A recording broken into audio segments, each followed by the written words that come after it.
Look at yourself, man. Look at yourself. What am I going to do today to change what I see in this mirror? I'm trying to find more of myself. And the only way I can find more is to silence the world out as much as I can, because it's getting busier every day. It's getting faster. I put my phone away up and I go dark. I go dark a lot, and it's because I have to find out. I'm on a journey of life, and we all have a different journey. I like to take this 4-lane highway, the easy highway. We all love that 4-lane highway. We always step over the shovel. That shovel, I made my own path. But going through this path of life, this journey over here that you make yourself, that's incredibly difficult, and we're afraid. It's easier to accept the fact that I'm just not good enough. You have to go into those dark chambers that we often shut off, and you got to open them up. Fail, and you're going to be in your head. You're going to be saying, I'm not good enough. And it's how you get through that. It's how you get through that on a daily basis, when that thing is saying, man, I'm 43. I've done so much. You start to become civilized. The refrigerator gets full. You start making money, and you start, I'm not getting cold anymore. I'm retired. At 40, people shouldn't be playing basketball or football. Or at 43, I'm still putting 100-mile weeks, still doing thousands of pull-ups, thousands of push-ups, because I'm not allowing myself to become civilized. The worst thing that can happen to a man is become civilized.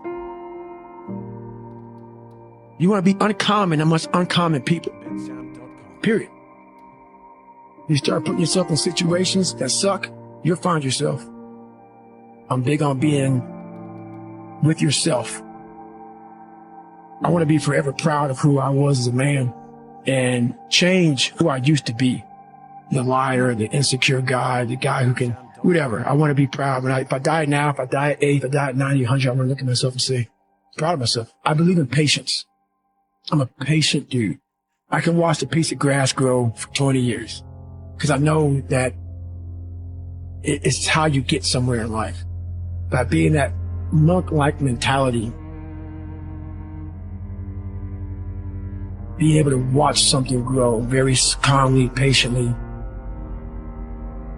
I can't go any faster. We do that to our brain. We put a governor on our brain. The second we feel pain, discomfort, suffering, all those words that we hate to say because we're in this happy, peaceful world we live in now, we stop. We slow down. And if you can get through these different barriers and gain 5%, 2%, 3%, that 40% becomes 60. At 60%, you become 70, 80, and 90.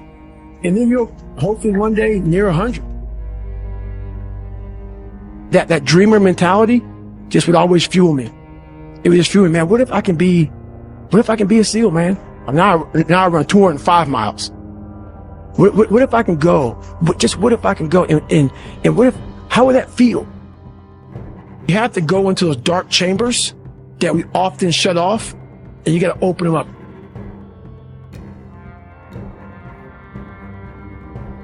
Be the hero of your own movie. If your life was a movie and it started now, forget about whatever financial disasters you've had, personal failures, relationship failures. What would the hero of your life's movie do right now? Do that. Do those things. We define ourselves far too often by our past failures. We look at our past and we say, well, that's me. But that's not you. You are this person right now. You're the person who's learned from those failures. And you can choose to be the hero of your own movie right now. Write down your goals. Write down things you want to improve. Write down things you won't tolerate from yourself. Write down things that you've done in the past you never want to see yourself do again. And go forth from here as the hero of your own movie. Build momentum. Build confidence and momentum with each good decision that you make from here on out. You can do it. Anyone can do it. I found peace on the opposite end of finding myself. And no one really finds themselves without going through trials, tribulations, suffering, accountability. And accountability is suffering. Being accountable every day for doing right for yourself, for the people next to you, It's miserable. It's hard. So, even the smallest details. Well, I'm going to just make an addition to the thinking part. Mind, brain, body. The most primitive organism on the planet are bacteria and cells like amoeba. An amoeba has all of the functions that you have. An amoeba has a respiration, digestion, nervous system, reproduction system. An amoeba even has an immune system. So single cells are like miniature people. And in the world of an amoeba, the amoeba has to live in the world. It has to read what's going on. Is this a good place to go? Is there food here, or is there something scary? So the amoeba doesn't bounce. It moves in the direction to give life. So it has to read the environment and adjust the biology. Cells created us. We were made by the intelligence of cells. Every one of us is made out of about 50 trillion cells. A human body is a community of cells. The community of cells create the nervous system.